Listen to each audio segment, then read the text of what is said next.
fight, and they were like, yeah, but Seattle has 135 decibels. And I said, yeah, and Seattle has 60,000 more people. Ireland wins.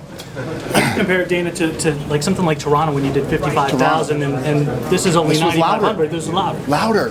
Louder. It's crazy, man. It's amazing. It's fun. It's fun.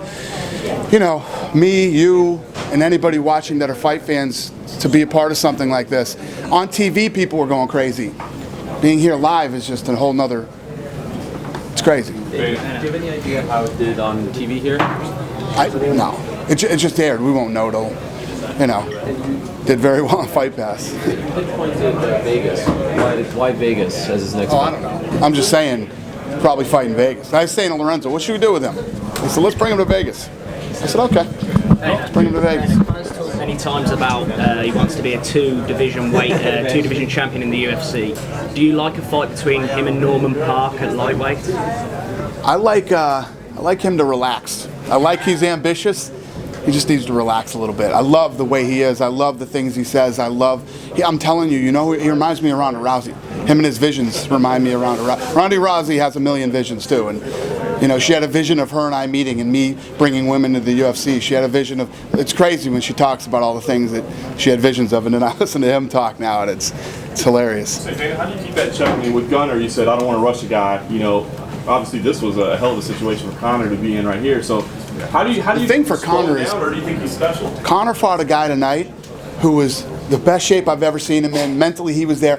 His dressing room was right next to mine. I kept popping into his dressing room, and I said, "You hear that crowd?" He goes, "I love it. This place is awesome."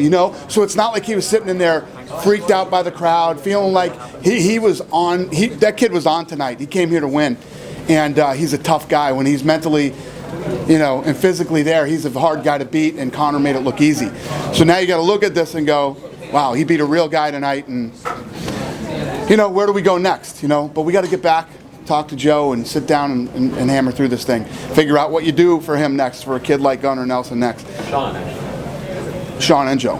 One of the positive things people were saying on Twitter that I read, watching a Fight Pass, was the pace. There's no lag. There's not too many big breaks in between the fights. Well, with those two? No, with the whole card. Oh, on Fight Pass. Yeah, exactly. The pace and not having too many ad breaks and things like that. Well, that's the difference between being on on television. But we still have to, like tonight when the prelims, we still have to go on at the time that we go on, and because we were on live television here and in a lot of other places. So, but yeah, Fight Pass just rolls. The pace is great. It just seems to help the momentum of the crowd and the audience. Without a doubt. Listen, people who've come to the UFC for the first time and it's a big pay-per-view, it's a different feeling than when you go to a Fox fight, commercial breaks and all the things that you have to do. Just two completely different shows. Even though this is a small building, is this a potential site for an annual event, or is that too frequent to think? I know you're saying it's not going to take 5 years, but could Dublin eventually be an annual stop? It's tough to be come to a place that's so good and not have the right size. You got to have the right size arena. So we got to figure that out, and we will. Sorry, since UFC 37, when you did the brawl in Albert Hall, the UFC, every time they come here, UK MMA and Europe MMA gets a huge jump. How much further can you guys go in Europe? Is there, and I'm maybe the wrong guy to ask, but... It's like, and where are you from? I'm from the UK, but Canada. Canada? Yeah. So I sit in the United States, and I read these stupid fucking articles that people write about where the UFC is and, losing momentum, jump the shark, and all this stupid fucking shit. And this thing it's so crazy. I'm telling you what these guys have done in Europe and what's going on in the Middle East right now. And, I made that remark yesterday about India to somebody in here, and Marshall hit me and said, we're doing over 3 million viewers in India, and this is how the things start, and they start to, there's not enough time in the day to figure all this stuff out. There's not enough time in the day to do all the things that need to be done. And even when Fight Pass started, these fucking guys that write about business that know nothing about business, Fight Pass tonight was off the fucking charts. Is there ever a risk that the UFC will plateau, or is the plan just to keep moving forward? It's going to be a long time before this thing plateau. Plateau isn't anywhere near, shouldn't even be a word used when you're talking about MMA. It's like, no, it's crazy. When we sit down in a room and you start talking about the possibilities and what can be done, it's just not enough time in the day to get everything done, and it's just, you know, this is a full-time job, man. It's crazy, and the potential is ridiculous. Do you have a percentage of how many new subscribers based on how many you had going into this, how much it grew? I do, a lot. I know you don't give a number, but can you say it grew like by 50% or by 25%? I don't have that right now off the top of my head, but yeah, I'll give you that number. Tonight was a big night for Fight Pass. The most watched prelims ever on Fight Pass, and the biggest number we've ever done. As the week went on? Like from the weigh-ins to do you know if it? Yeah, there was a big pop today. Today there was a big pop in Fight Pass. Dan, do you like Brad Pickett at flyweight, or what would you do with him now? I like Brad Pickett tonight. I mean, Brad Pickett is an exciting fighter. You know, I don't want to act like I'm his coach or anything like that, but the thing, Brad Pickett in a fight against a guy like Ian McCall, you know, he's loading up, trying to knock him out every time.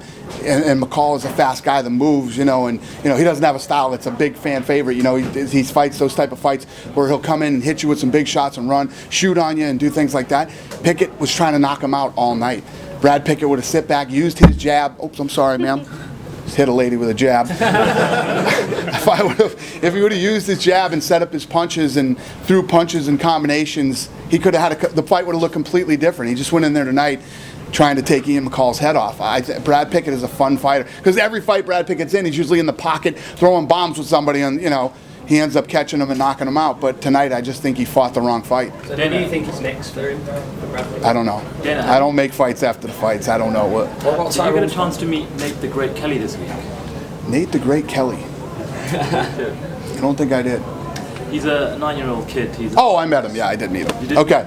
Yeah, the little kid with the Irish flag wrapped around him. Yeah, he rolled with Conor and. Yeah. No, I met him. Cute kid. He's got visions of becoming the youngest ever UFC champion. I love it. See, it's things like this. Tonight we were on Channel 3, you know, to the whole country. The bar that we were at last night, anybody that came to the bar, 8,000 people were in that bar tonight watching this fight, and tons of places held the fight. You know, it's nights like tonight where, you know, you have all these little kids now with guys like Cathal and Conor McGregor, and all these kids want to be like them, and this is where it all starts, guys. This is how it's done. What was your overall bill for UFC Pint Pass? Huh? What was your overall bill for UFC Pint Pass? It was 7,000 euros. Same again tonight. Money well spent. Tyrone Spong, what's the chances of bringing him in? Yeah, I know, he was all over me tonight. I don't know. Are you familiar with him? Yeah, of course. You guys got any real questions now? Or I'm going to get out of here. Where did the decibel level peak at, and where in the What's event? that? What did the decibel level peak at? I know you said 111, but where? That was it. Where in the event? After he won.